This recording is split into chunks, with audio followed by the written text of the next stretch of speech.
नमस्कार, स्वागत है आपका एनए न्यूज में और मैं आपके साथ सुष्मिता तिवारी। एसपी ने झालू चौकी प्रभारी को तत्काल प्रभाव से किया सस्पेंड। महिला को एक रात गुजारने का दे रहा था ऑफर। आपको बता दें, बिजनौर की कस्बा झाल की रहने वाली महिला ने हल्दौर थाने में 12 सितंबर को आरोपी शोएब के खिलाफ मसूरी में एक होटल में दुष्कर्म करने सहित कई धाराओं में केस दर्ज कराया था। इस केस की जांच हल्दौर थाने के झालू चौकी इंचार्ज धर्मेंद्र कुमार गौतम कर रहे थे। पीड़ित महिला बुधवार को एसपी कार्यालय पहुंची और एसपी नीरज कुमार जादौन से जन सुनवाई के दौरान मिलकर चौकी इंचार्ज पर गंभीर आरोप लगाते हुए एक शिकायती पत्र दिया। प्रार्थना पत्र में पीड़िता ने दरोगा पर गंभीर आरोप लगाए हैं। दरोगा ने इसी केस की विवेचना के सिलसिले में 17 अक्टूबर को मसूरी बुलाया था। उसका कहना है, होटल के कमरे का रिकॉर्ड लेने व जांच के बाद दरोगा उसे लेकर देहरादून आ गया। महिला का कहना है कि चौकी इंचार्ज ने शराब के नशे में उससे अश्लील बातें की और साथ ही उसे 7 सोने के लिए बोला और केस में जल्दी कार्यवाही की जाएगी, ये बात कही। पीड़िता किसी तरह वहां से बचकर देहरादून में अपने ही रिश्तेदार के पास चली गई। उसी रात चौकी इंचार्ज ने उसे फोन भी किया और उससे अश्लील बातें की। पीड़िता महिला ने इसकी रिकॉर्डिंग कर पुलिस स्टेशन पहुंची और आप बीती बताई, जिसके बाद एसपी ने इस पूरे मामले को गंभीरता से लेते हुए बात की रिकॉर्डिंग एक महिला उपनिरीक्षक से चेक कराई। उसमें अश्लील बातें पाई गई। एसपी नीरज कुमार जादौन ने आरोप को गंभीरता से लेते हुए झालू चौकी इंचार्ज धर्मेंद्र कुमार गौतम को तत्काल प्रभाव से निलंबित कर दिया है। एसपी ने पूरे प्रकरण की जांच अतिरिक्त सप्रेक्षण प्रकोष्ठ को सौंपी है। बिजनौर के झालू इलाके का पूरा मामला है, जहां पर झालू इलाके की महिला ने 12 सितंबर 2023 को अपने पति और ससुराल जनों के खिलाफ केस दर्ज कराया था। महिला ने आरोप लगाया था कि दिल्ली निवासी युवक ने 31 मार्च 2022 और 5 जुलाई 2023 को उसे मंसूरी ले जाकर वहां होटल में जाकर शारीरिक संबंध जबरन बनाए थे। पीड़ित महिला का आरोप है कि केस की जाँच कर रहे दरोगा धर्मेंद्र गौतम ने उससे कहा कि अगर चाहती हो कि 376 के साथ और गंभीर धाराएं भी मुकदमे में कायम रहें तो मुझे या तो तुम मेरे साथ रुको या अपनी एक फ्रेंड को लेकर आओ। दरोगा की महिला से वार्ता करते हुए एक ऑडियो भी वायरल हो रहा है, जिससे पुलिस विभाग में हड़कंप मच गया है।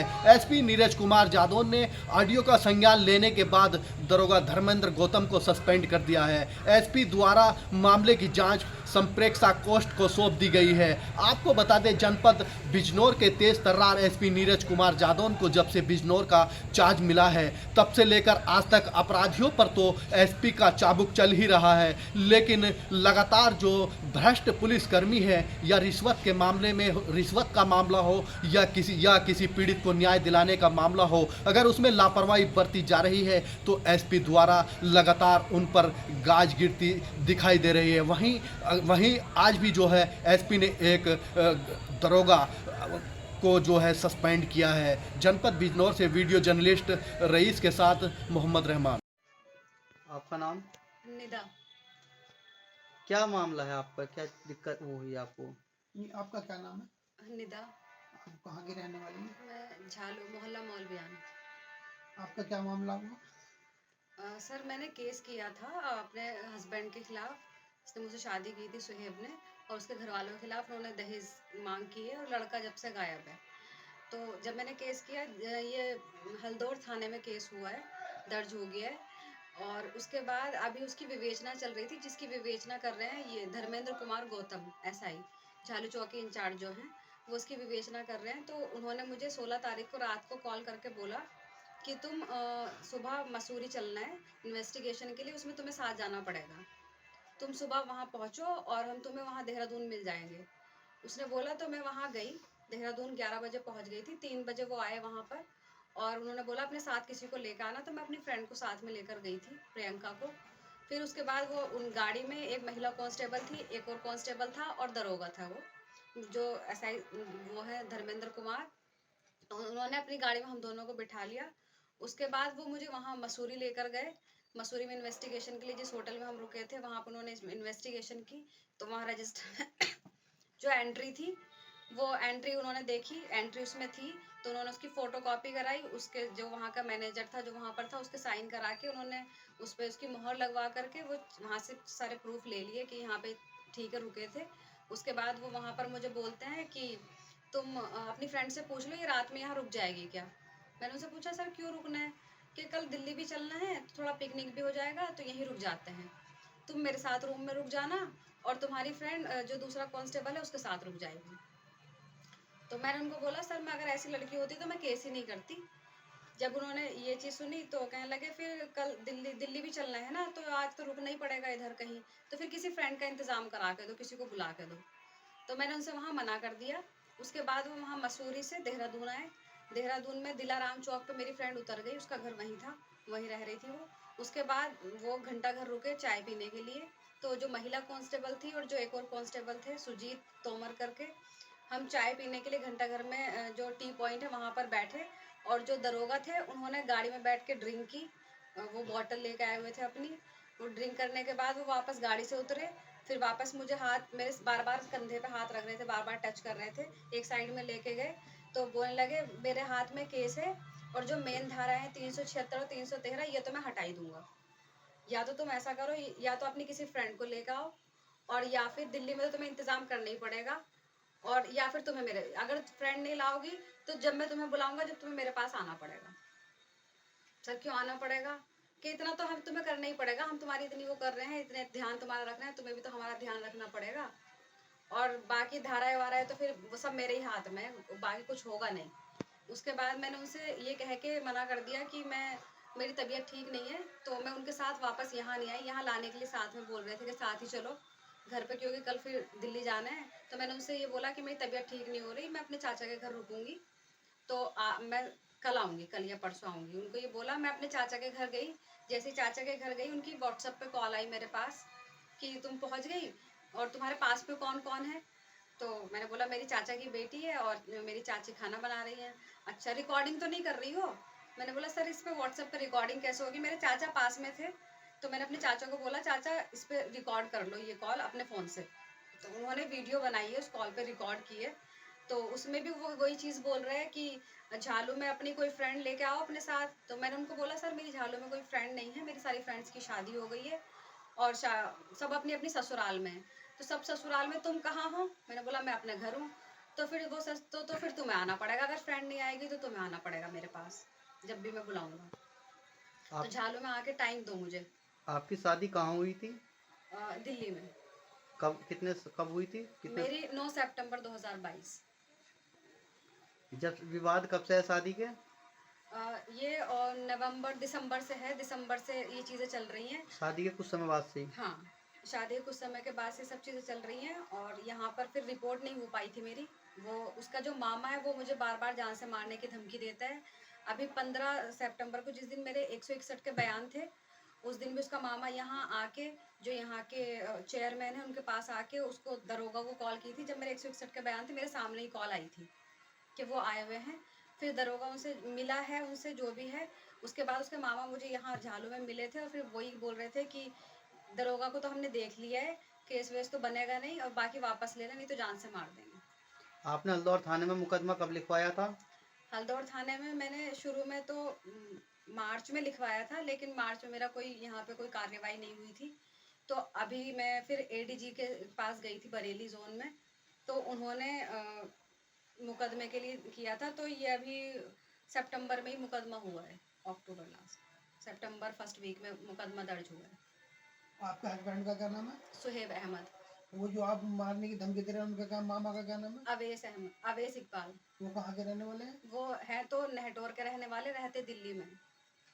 उन्हीं के पास ही? जी मामा उन्हीं के हैं वह? जी जी। मैंने कब कहा सर? आप एक बार बताओ, मैंने कहा एक भी बार? आपने कहा नहीं, मैं केवल पूछ रहा हूँ आपसे। मैं नहीं पैसे नहीं का नहीं लालची नहीं नहीं नहीं नहीं हूँ।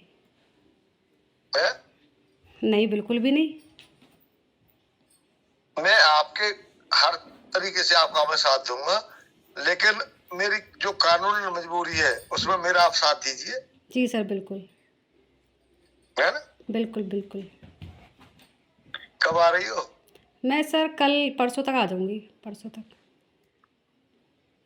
कोई दोस्त लेके आओगी? परसों को? अबे यार यहाँ झालू में तो देख लो कम से कम। अच्छा, झालू में तो कोई सी दोस्त है ही नहीं मेरी। हैं? झालू में तो कोई दोस्त ही नहीं है, सबकी शादी हो गई मेरी दोस्तों की।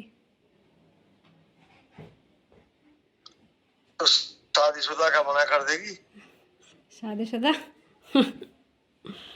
अब देखती हूँ। मना कर देगी क्या तुम्हारे कहने से? सर मेरे सारे सब फ्रेंड्स ससुरालों में हैं। और तुम कहाँ हो? मैं अपने घर हूँ। अगर दोस्त नहीं ला सकते तो फिर मैं तुम्हें देखूंगा, फिर ध्यान रखना। अच्छा ठीक है सर। मजाक नहीं कर रहा हूँ। ठीक है सर, ठीक है। नहीं तुम नहीं ला सकती तो फिर मैं तुम्हें देखूंगा। अच्छा मुन्ने सुन लो मेरी बात। हाँ हाँ। फोन पे कह रहा हूँ, चाहे मैं रिकॉर्डिंग कर लो, फांसी लटका देना मुझे तुम। क्या चाहिए सर? चाहे फांसी पे लटका देना मुझे। अच्छा दोगी? हाँ सर, मैं आ रही हूँ, परसों आ रही हूँ। परसों समय दोगी फिर? हाँ सर, आ रही हूँ मैं परसों, बिल्कुल। मैं क्या कह रहा हूँ नेता, सुनो मेरी जी बात। जी जी इससे बड़ी बात नहीं है, मोबाइल से बात कर रहा हूँ आपसे। जी सर, बिल्कुल। इससे बड़ी बात तो नहीं है कोई? नहीं सर, बिल्कुल नहीं है। क्या मेरा ख्याल नहीं रखोगी? जब मैं तुम्हारे साथ हूँ मेरा ख्याल नहीं रखोगी तुम? बिल्कुल सर, बिल्कुल। है? बिल्कुल बिल्कुल सर, क्यों नहीं। लेकिन माँ बरेली चित्तर राजपूत से बात मत करना कोई हमारे बारे में, आप अपने हमारे बारे में। अच्छा ठीक है सर, मैं उनको बोल दूंगी, सर को बोल दूंगी। क्योंकि मैं देखो ईमानदारी से बता दूं, मैं ईमानदारी से बता रहा हूँ। जी सर। मैं बहुत महामादरचोद आदमी हूँ, मैं बिगड़ जाऊंगा 100%। मैं बात ना मानता फिर किसी की भी। ठीक है सर, मैं उनको ऐसे पत्रकार जितने कितने आए कितने गए। जी सर, जी जी। अफसर हूँ मैं अफसर हूँ। जी सर, जी। गलत तो नहीं कह रहा? बिल्कुल सर, बिल्कुल सही बात है। अब मैं गलत काम कोई करता नहीं तो क्यों दबाऊंगा किसी से यार? हाँ सही बात है।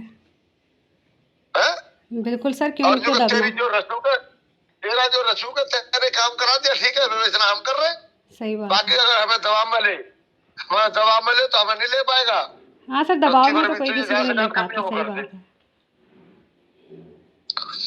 भाई मुझे बुरा लगा है भाई, रेदा ईमानदारी से मैं अपने दिल पर ले गया वो चीज को। 12 सितंबर 2023 को एक महिला ने हल्दौर थाने पर अपने ससुरालजनों के विरुद्ध दुष्कर्म, दहेज उत्पीड़न आदि धाराओं के अंतर्गत एफआईआर दर्ज कराई थी। इसकी विवेचना उप निरीक्षक धर्मेंद्र गौतम द्वारा की जा रही थी। कल इस महिला ने जनसुनवाई के दौरान मेरे सामने उपस्थित होकर एक प्रार्थना पत्र दिया था, जिसमें उन्होंने उप निरीक्षक धर्मेंद्र गौतम के विरुद्ध आरोप लगाए थे तथा एक ऑडियो रिकॉर्डिंग उपलब्ध कराई थी। ऑडियो रिकॉर्डिंग की जांच कल मेरे द्वारा एक महिला उप निरीक्षक से कराई गई। ऑडियो रिकॉर्डिंग में उप निरीक्षक धर्मेंद्र गौतम द्वारा अमर्यादित बातें कही गई हैं। इन बातों का तत्काल संज्ञान लेते हुए उप निरीक्षक धर्मेंद्र गौतम को मेरे द्वारा निलंबित किया गया है तथा इनके विरुद्ध आंतरिक सब परीक्षा प्रकोष्ठ को जांच सौंपी गई है। जांच उपरांत इनके विरुद्ध नियमानुसार वैधानिक कार्रवाई की जाएगी। फिलहाल इस रिपोर्ट में मेरे साथ बस इतना ही। ऐसी और ताज़ा तरीन खबरों और अपडेट से जुड़े रहने के लिए बने रहे मेरे साथ और देखते रहें एएनएन न्यूज़।